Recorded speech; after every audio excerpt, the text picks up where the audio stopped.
Om Sarashasamarambham Shankaracharya Madhyamam Asmadacharya Pariyantam Vande Guru Parampara. Om. Good. Be seated, please.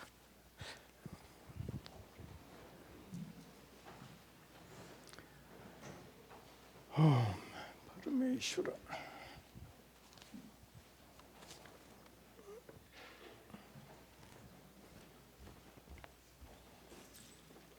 Good.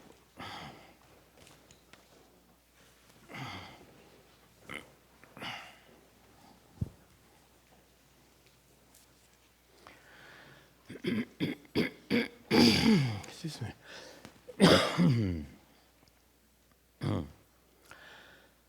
Om Sahana Vavatu Sahana Bhunaktu Sahavidyan Karavavahai Tejasvinavadhitamastu ma vidvisha vahai.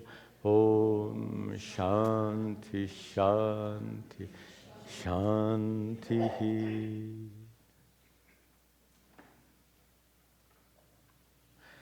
Good. Nice to see you all. We continue today with our study of Uddhava Gita. We're coming now to the final portion of chapter 6. You recall that Uddhava asked a couple of questions earlier in the chapter. Questions about satsanga means association with whom, and the second question was how to practice bhakti. And Sri Krishna has given very elaborate answers to both of those questions. Now he concludes in the next three verses. He concludes his discussion about how to worship Sri Krishna, how to worship Ishvara in general, but how to worship Sri Krishna in particular. And we're going to see that here. Yeah, let's see the verse, and then I'll introduce it a little bit more. Can I have the verse, please? Yes, thank you. Okay. Correct. Dishnye shwe shvati madrupam Dishnye shwe vviti mupam Shankha chakra gadambujaihi Shankha chakra gadambujaihi Yuktam chaturbhujam shantam Yuktam chaturbhujam shantam Dhyayan harchet samahitaha Dhyayan harchet samahitaha. Start in the last line. Samahitaha, one whose mind is concentrated. With a concentrated mind. You'd be surprised that samahita is related to the word samadhi, in spite of the fact that they don't look very, very similar. They come from the same verbal root, such as the nature of Sanskrit. Samahitaha, one whose mind is concentrated, like the concentration you have in samadhi. What should that person do? Archet, should worship how? Dhyayan, meditating on what? Now go up to the top end. Madrupam, meditating on my form. So how should you meditate? Meditate on my form. Where? He gives some interesting instructions here. How do you like that tongue twister? Dishnye shwe shwiti. Dishnye shu iti. Dishnye shu iti. Okay. Dishne shu e te. No? Eshu, there it is. Dishnyeshu eshu iti. These are the words that are combined here. Eshu means in these. In these what? Dishnyeshu, in these sacred places. In our last class, Sri Krishna taught 11 different places in which you can worship Sri Krishna. And the idea is wherever you go, of course, look at the irony. Tell me, where can you go where Sri Krishna is not present? This is one of the ironies of spiritual life, but we choose to go to special places not because Sri Krishna is more present in those places, but because we are more aware of Sri Krishna's presence in those places. That's the whole idea of temple. Look at the irony. You see, by the way, you see this irony a lot in India, sadly. You see a beautiful temple. Right next to the temple is a pile of garbage. Huge pile of garbage. Sad that there's a problem with sanitation in India even today. So you have this beautiful temple. Sri Krishna is absolutely present in that beautiful temple. Is Sri Krishna any less present outside the temple in that pile of trash? You know that very well. On the other hand, it's much more difficult to appreciate Sri Krishna's presence in that pile of stinking trash, so you go inside the temple for that very pragmatic reason. It's to help us. So here, Sri Krishna in the prior verses identified 11 different places you can go where it's easier for us to appreciate Sri Krishna's presence. And in those places, we should meditate. Meditate on what? Sri Krishna says, madrupam. Meditate on my form in those places. Which form? Third line. The form which is shantam, peaceful, and yuktam, endowed with chatur bhujam, endowed with 4 arms. He's speaking about his form not as the avatara, the incarnation of God known as Sri Krishna. He's speaking about Lord Vishnu, the deity of whom he is an incarnation. Lord Vishnu is definitely Chatur Bhujam, has 4 arms. And what do those 4 arms hold, the hands of those 4 arms? In the second line, one hand holds a shankha, the upper left, if I remember right, holds a conch. The upper right holds a chakra, that discus, symbol of power is the discus, symbol of holiness is the conch. Lower left, he holds a gada, a mace, a weapon, symbol of power. And in his right hand, he holds an ambuja, a lotus, a symbol of purity. So you should meditate on this form of Lord Vishnu. In our earlier meditation class, we talked quite a bit about the use of dhyana shlokas, meditation verses, to help establish in our minds an image of Ishvara, some image of Ishvara for the sake of meditation. And here Sri Krishna is giving exactly that advice. He's describing the form in which you should envision Ishvara in your mind. Again, just as a quick aside, one of the things many people take for granted is the fact that you are not constrained to worship one and only one form of God. And you may, if you're raised in a Hindu family, you're likely to take that for granted, because in other religions, most every religion, you don't have freedom. You take that freedom for granted. You can worship Lord Shiva, Goddess Parvati, Durga, Ganesha, Hanuman, Rama, any of those forms. At least better to worship any of those forms than none of those forms. Still better to worship God with no form, but that's difficult for some people. It's difficult to relate to a conscious being who is formless. Ishvara is a conscious being. Conscious being whose body could be considered the entire universe, whose mind could be considered the intelligence of the entire universe, but who has no particular human-like form. So meditating on that formless form, in my opinion, is excellent for students of Advaita Vedanta. But many, many people will find it difficult, abstract, too lofty, too conceptual. No problem. This is the uniqueness of the Hindu tradition.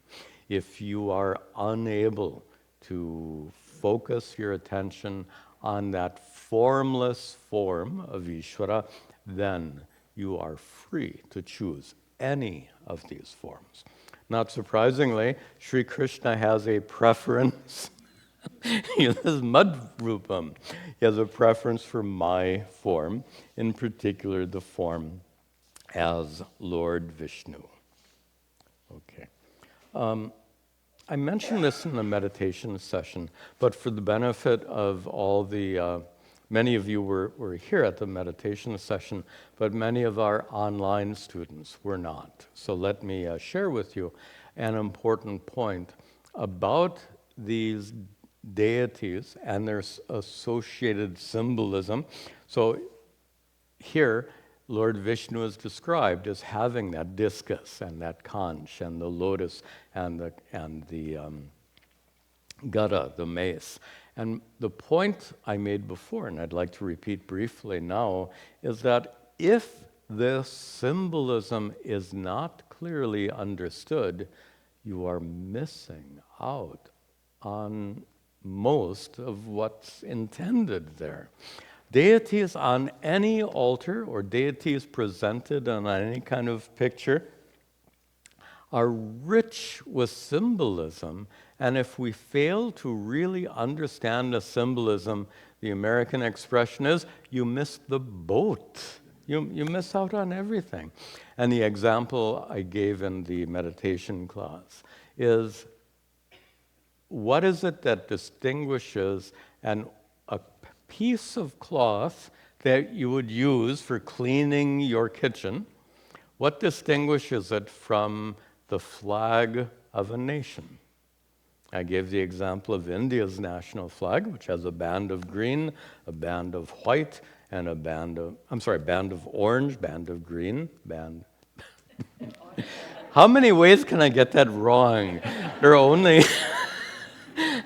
only 3. So, we'll try one more time. Band of orange, band of white, band of green, with the discus, a chakra, in the middle. If you don't know the symbolism associated with that, you could pick up that piece of cloth and start cleaning your kitchen with it. Symbolism is important. And it's not hard to understand. You know, just a quick observation here.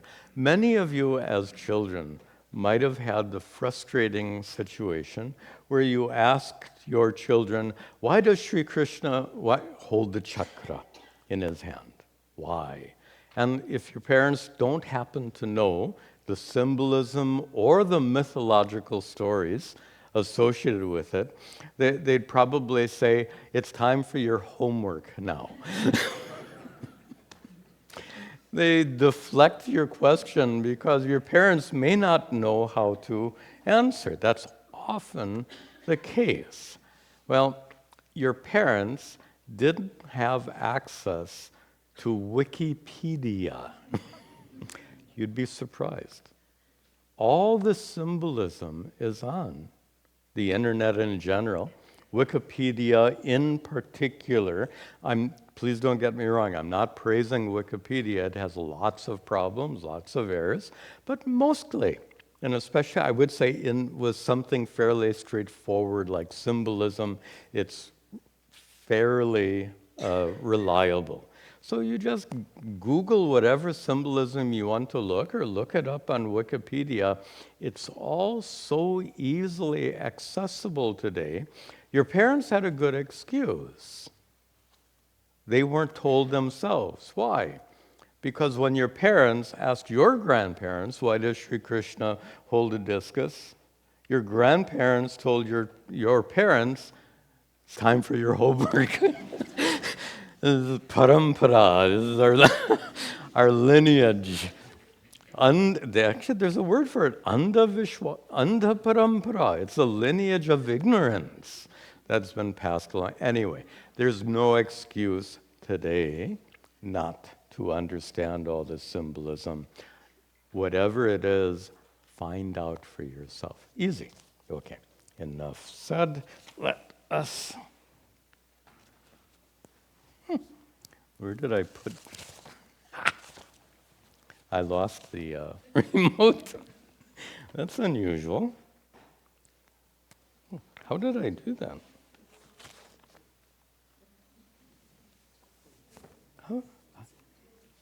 How in the world did I do that?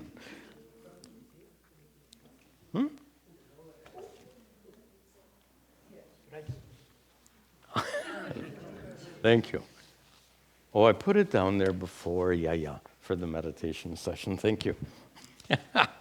I lost it because I never had it. All right. Then, with this in hand, we can continue. Ishtapurtena mhamevam, Ishtapurtena mhamevam, Yo yajeta samahitaha, Yo yajeta samahitaha, Labhate mai sadbhaktim, Labhate mai sadbhaktim, Matsmrita sadhu sevaya, Matsmrita sadhu sevaya.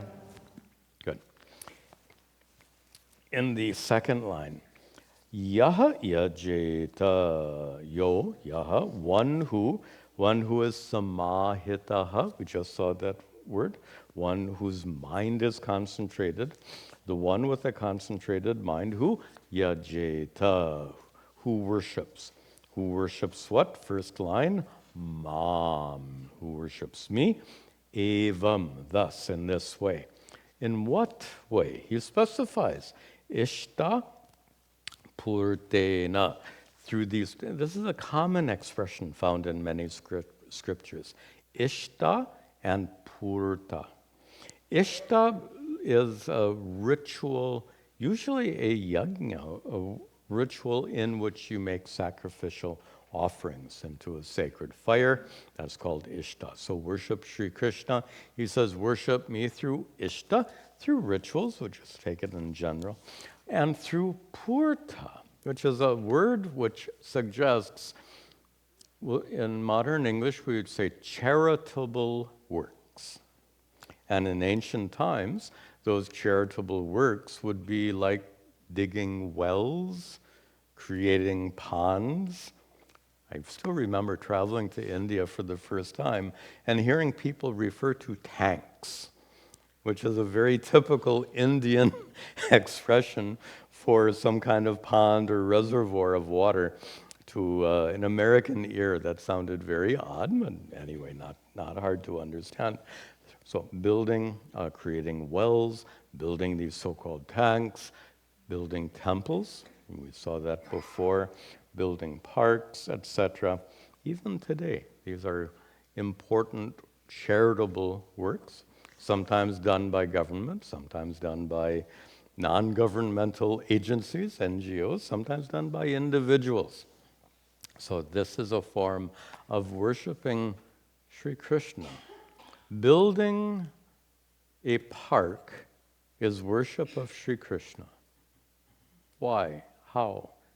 You get it, right? Not hard to figure this stuff out. You are serving people in whom Lord Krishna resides. So by serving, and this is such an important principle throughout the Hindu tradition, you serve the God of the universe by serving people, by serving individuals, because that God of the universe dwells in every single person. So that's why Purta. Ishta, obviously, through rituals, but also Purta, through these charitable works. In this way you serve. In fact, more detail he gives in the last line. He says, Matsmritihi. In this way, you become one whose smriti, whose memory, is fixed on mat, on me. Your mind is fixed on Sri Krishna. How? Sadhu sevaya. By serving sadhu, good people. Who comes to these parks? Children, sadhu. Who uses the wells to get water to take care of their families? Sadhu. Who bathes in the tanks that are built? And sadhu, etc. So, sadhu sevaya, through serving these people, by serving individual people, we worship Sri Krishna. And he says, those people, in the third line, labhate, gain, sad bhaktihi, true bhakti mayi, unto me. He's used the term mud bhakti many times, which means devotion to me, but here it's not mud bhakti, sad bhakti. Sat. Sat means true. True bhakti means what?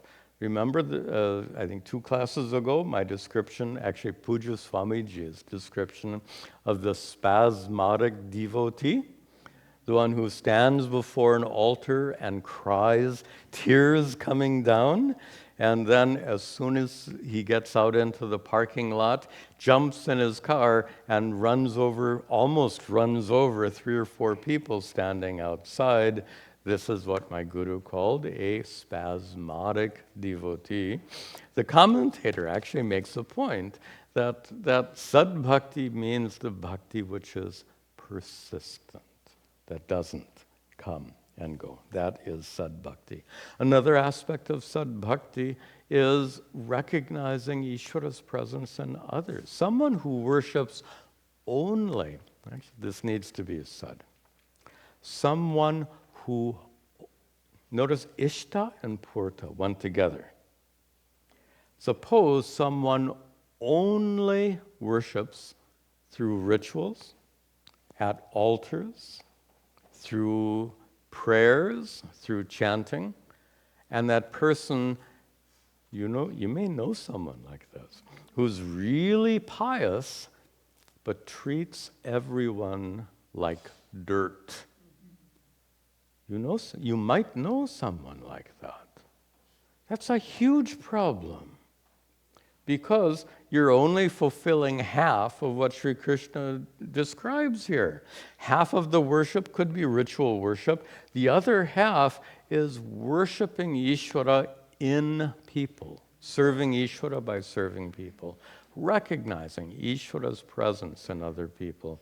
So, pardon my harsh language, but someone who worships with great devotion in various rituals and prayers and temples, but that person who then treats people like dirt, so to speak, that is hypocritical.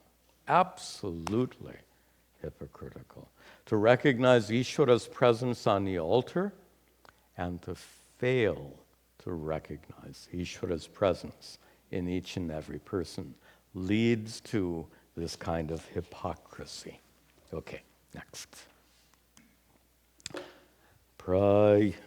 Yes.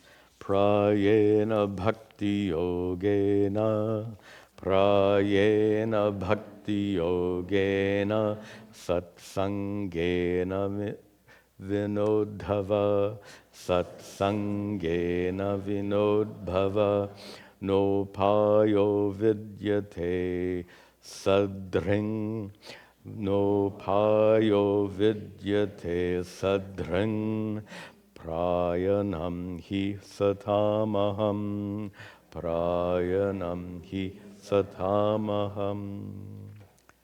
Sri Krishna concludes the concludes the chapter with his verse. There's one more verse which introduces the next chapter, but this verse concludes this chapter, chapter 6, and in particular concludes his answer to Uddhava, who asked about satsanga means association with whom, and the second part of the question was how to worship, and Sri Krishna combines both here in his answer. He says in the second line, satsanga vina uddhava. Vina uddhava combines vinodhava. Vina without. Uddhava, O dear cousin. Vina without. Satsangena, without satsanga. Prayena bhakti yogena, and without sufficient bhakti yoga, bhakti, practice of devotion, without satsanga and without devotional practices, just to paraphrase, in the absence of satsanga, in the absence of devotional practices, then what? Na, in the third line, na upayaha. There is no means, sadring, no effective means, no appropriate means, vidyate, exists. No appropriate spiritual practice exists in the absence of satsanga and the absence of bhakti. Now,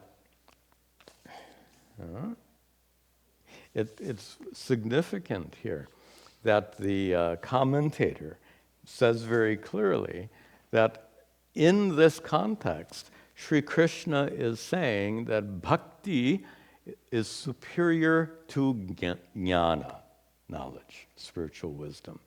Now that seems contradictory because everything in Advaita Vedanta, taught by Shankara and everyone else, always puts jnana primary and the other spiritual practices secondary. Remember our discussion about cooking rice. So cooking rice, fire cooks, so fire is the primary means, but you also need a pot and water and some other things to cook the rice. Those would be considered secondary means. And in this way, according to Shankara, jnanam is the main means for spiritual enlightenment. Jnanam eva mokshaha, he says again and again. Knowledge is the direct means. Sakshat karanam is the word that scholars use. On the other hand, there are arat karanam. There are secondary means for gaining knowledge, like bhakti. Now, here's the point that the commentary makes here. The commentary is noting that Sri Krishna is putting bhakti above jnanam. Why? Because if you don't have a pot, if you have 1 kilogram of rice, and you have your cooking fire is going, and you have your rice is in your pot, you're all ready to go, except you don't have water. What will you do? Fire cooks. Fire is the direct means of cooking, just as jnanam is a direct means for gaining moksha. But if you're cooking and you have no water, water doesn't cook. Water is a secondary means. And the same way, if you don't have a shred of bhakti, and that, by the way, bhakti here doesn't mean, as I said before, crying tears. You don't have to cry tears to be a bhakta, to be a devotee. But you do have to have a sense of personal relationship with the God of the cosmos. Notice I said personal relationship. It's not conceptual. It's not hard to understand Ishvara as the source of all that exists. We say abhinna nimitta upadana karana. All this fancy Vedantic terminology, which means Ishvara is the source of the stuff of the universe and the intelligent order of the universe. Any bhakti in that statement?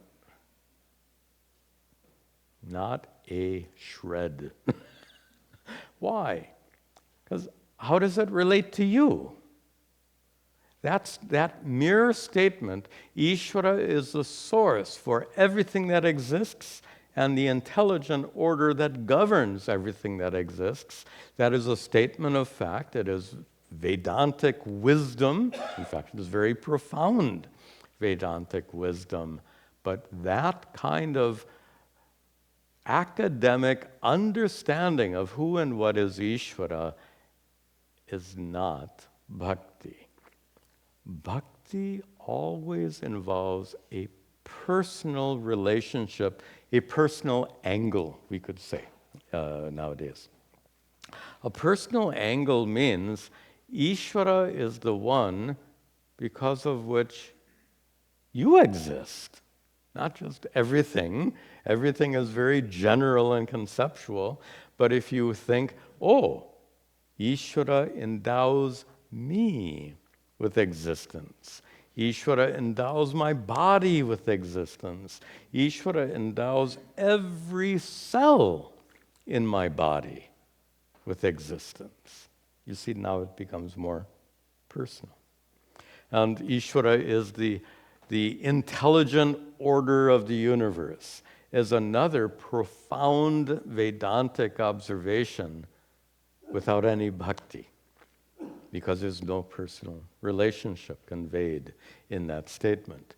Ishvara's intelligence makes the universe function in an orderly way. Absolutely correct, but not a shred of bhakti until and unless there's a personal angle, a personal connection. And when you get it, that it is Ishvara's intelligent order that makes your heart contract and go on beating. By the way, the medical science behind all of this is just mind-boggling. There's a special kind of muscle cell which is ready to go contract. And your heart is made of billions of these muscle cells which are primed to contract. And they're primed to contract at more or less the same time. That's the trick. Because suppose these cells contract and these don't. These contract a minute later. Or a second later, or even a millisecond later. The heart is such an amazingly designed organ. So much intelligence in the order, in the heart. There's an electrical signal which triggers the heart to beat, and all of these little muscle cells are smart enough to contract at the same time. It's a miracle of nature, and to appreciate that miracle of nature as Ishvara's blessing is bhakti. So my point is that bhakti is not just standing at people sometimes have these very narrow ideas. Bhakti means to stand at the altar and cry. That's wonderful, by the way, if you stand at the altar and you feel so overcome with devotion that tears come from your eyes. Wonderful. But that is not the model for bhakti. The most general idea of bhakti, devotion, is to appreciate your personal relationship with Ishvara. Any manner in which you appreciate your personal relationship with Ishvara, that is bhakti. The consequence of that definition, it means to mechanically offer things into a fire how does that, if it's mechanical, if you're just doing this action over and over again, every time the priest says swaha, you go, oh, I have to offer, offer, you're sorry to make a joke out of this, but they're falling asleep. The ritual's going on and on and on. And then the priest says swaha, and you're still sleeping. The priest says swaha, and you wake up and quickly. You get my point, which is the mechanical performance of any kind of ritual is not necessarily bhakti, correct? If our definition of bhakti, our working definition of bhakti, is to appreciate your personal relationship with Ishvara, the mechanical performance of puja, of yajna, even of prayers, to recite a prayer mechanically. If it's done mechanically, where's the bhakti in that? Okay, so now we've understood bhakti correctly, and he says also satsanga. He says vina, without bhakti, without this devotion, as we've just discussed, and without satsanga, he says na upayaha vidyate. There is no effective means. Why? He concludes in the last line, he says, because aham, I am the prayanam, I am the goal, satam, of the wise. Very cleverly, he combines bhakti and satsanga. So here's the idea. The sat in satsanga means sadhu, good people. So these sadhus are ones who practice bhakti. So what Sri Krishna is saying, very simply in this verse, is you should associate yourself with those who practice any form of devotion. You should associate yourself, let's use the term, you should associate yourself with bhaktas, with those who have some kind of devotion. And again, we just got done saying, to be a bhakta doesn't mean you cry at an altar. Similarly, to be a bhakta doesn't mean you do rituals mechanically. To be a bhakta means to appreciate your personal relationship with that Ishvara in any means that works for you. Whatever works for you, that's absolutely fine. There's no one way to recognize your relationship to Ishvara.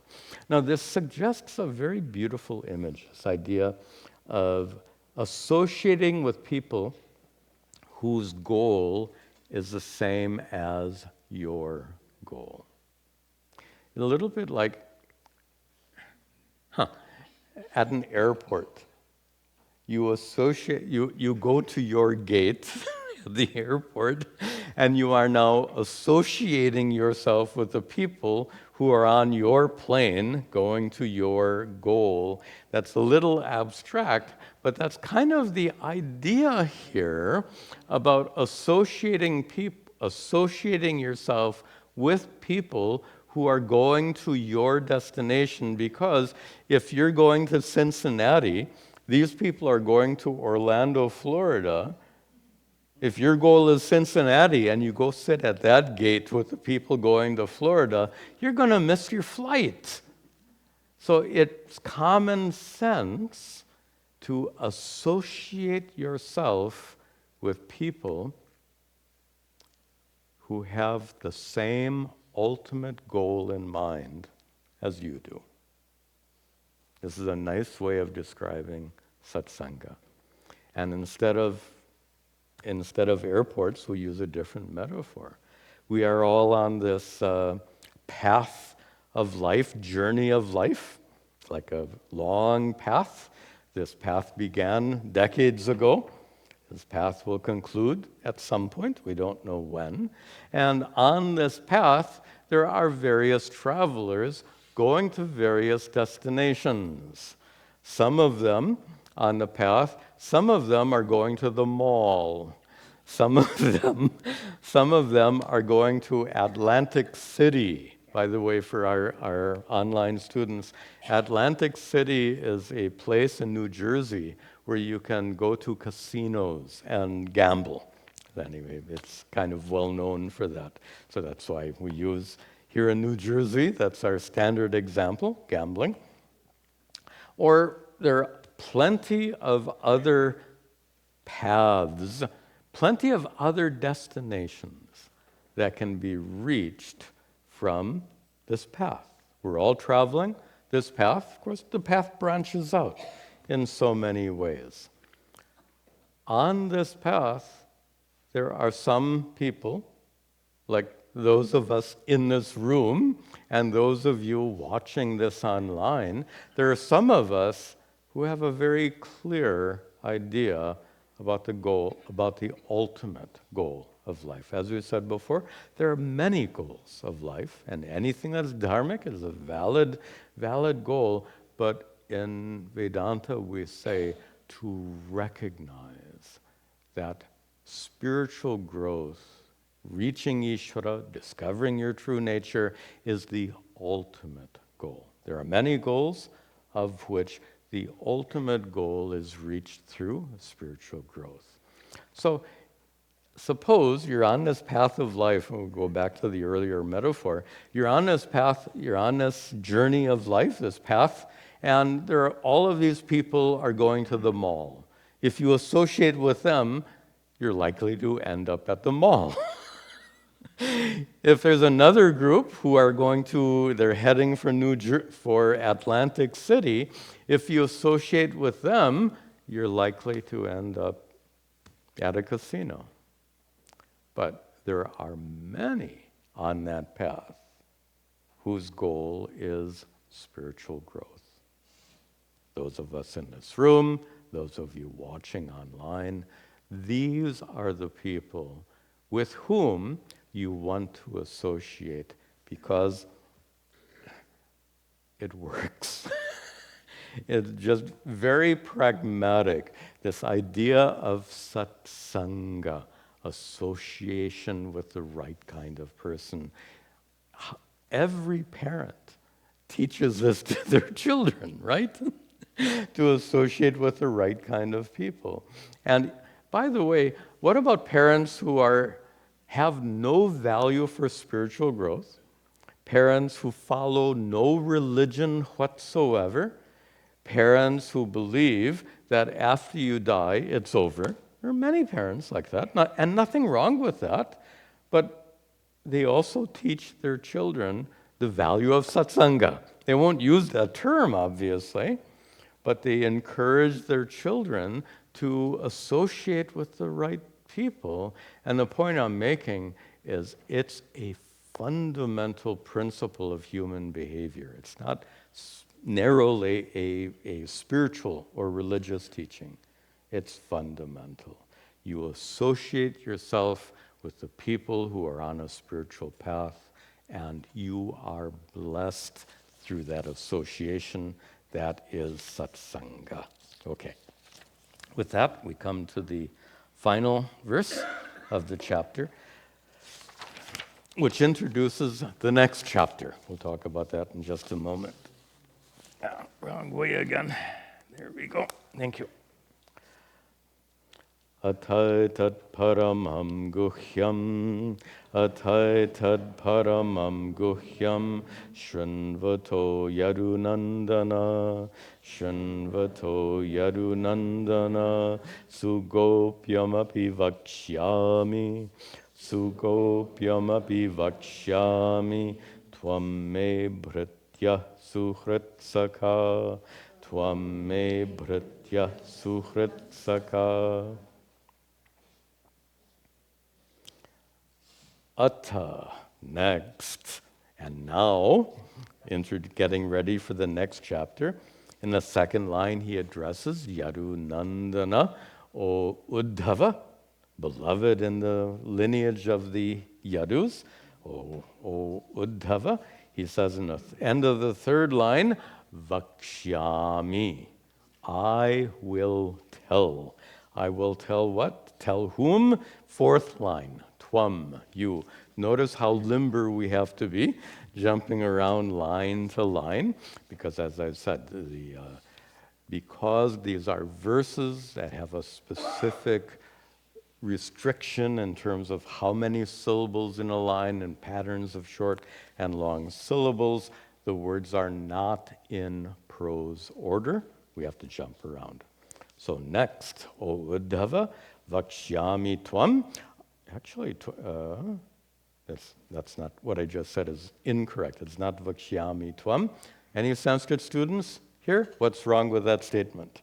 Vakshyami Tvam. So it's not Tvam, it's Tvam, which means the Tvam connects elsewhere. So I will tell you, Uddhava, I will tell you what? I will tell you, now the accusative case is, I will tell you etat paramam. I will tell etat paramam guhyam. This supreme secret.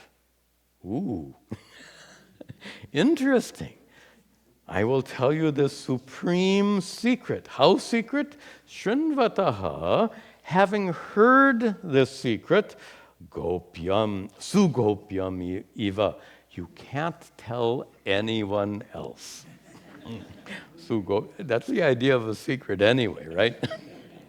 This is sugopyam. You must really protect this secret, which I'm about to tell you.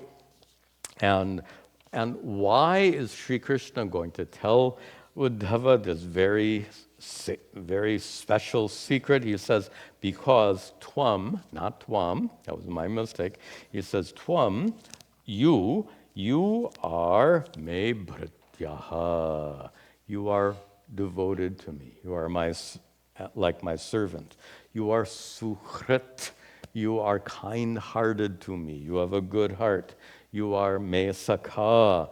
You are my friend. Because you are dear to me. Sounds like Sri Krishna's language in Bhagavad Gita.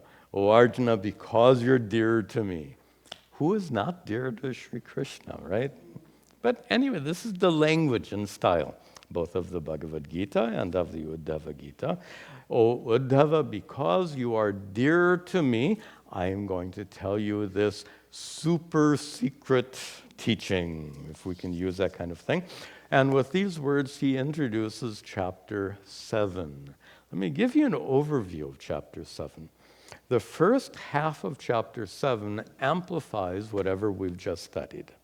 That is, he gives examples of those who were blessed by bhakti and satsanga. And mostly, the first half of the chapter is mostly about the gopis in Vrindavan. It's just to reflect on it in a way that you might not have reflected before. The gopis had satsanga. They were always with each other. They were out there milking the cows. They're out there making the ghee, and they're taking care of everything. So the gopis, the wives of the gopas, were always associating with themselves. And like village women are likely to do, they spend a lot of time, what do you call it? Gupchup. There's gossip, yes. Gossiping. And according to the stories, they love to gossip about Sri Krishna and anyone Sri Krishna talked to. So this gossip would go on and on and on. Of course, that they're not gossiping about any ordinary person. They're gossiping about Sri Krishna. So this so-called gossip was for them satsanga. Does it mean your gossip is satsanga? Highly doubtful. But for the gopis, their gossip was indeed satsanga, and mutually they encouraged each other, and they developed their bhakti, their devotion for Sri Krishna in this way. That's the first half of the chapter. It's a short chapter, by the way, just 24 verses. The second half of the chapter is very odd. It opens by talking about Kundalini Yoga. Hey, what? How does that fit in? And then it goes off into some very subtle, esoteric, some people would use the word metaphysical observations in the second half of the chapter. To a Sanskrit scholar, this looks suspiciously as what's called an interpolation, something that has been inserted into a scripture. You know, these scriptures have been passed down for century after century after century, and they were subjected to various kinds of manipulation. Most of that manipulation was intentional, but for good reasons. So here, there was perhaps some very pious teacher who really wanted people to know more about Kundalini Yoga. And so he snuck those verses in when he taught the Bhagavata Purana. Remember, this is a portion of Bhagavata Purana. And apparently later generations of teachers kind of accepted whatever he stuck in there. This is what scholars call an interpolation. There's no way of proving what I've just suggested. There's no way of disproving what I've just said, but it sure sticks out. And there's nothing here to suggest. Now, here's what we're going to do. The first half talks about the gopis in Vrindavan, which is not exactly suitable for students of Advaita Vedanta, because it's more, they're stories. And we're more interested in what the stories teach. These stories are included in the next chapter to support what we've already learned. So if we've already understood what Sri Krishna has said here, we don't really need those stories that support what Sri Krishna said. And secondly, the second half being a probable interpolation. You're getting my point? We can skip chapter 7. Remember, our study of Uddhava Gita is selected chapters. And what we're discussing right now is, why are we omitting chapter 7? A very pragmatic reason, well, I've given, first of all, two reasons. One is we don't really need all of these stories about the gopis in Vrindavan. And secondly, we don't need what is probably an interpolation. But the more pragmatic reason is the Uddhava Gita has 1,100 verses. How many verses in Bhagavad Gita? 700. How long did it take us to study the entire Bhagavad Gita? Several years. So that's why we are studying selected verses of selected chapters of the Uddhava Gita. We will therefore be skipping chapter 7, and in our next class I'll introduce chapter 8, which we will study in completeness. I'll also mention, if any of you want copies of these slides, some people like to make notes or keep up with the slides. It's published now on our website. You can get a copy of the slides for chapter 8. Closing announcements. Tomorrow, of course, we have our Upadesha Sahasri class, this wonderful text of Sri Shankara at 10 o'clock. It's followed at 11 by Satsanga. Come at 11 with your questions. Please join us tomorrow. We'll conclude with our prayers at the altar.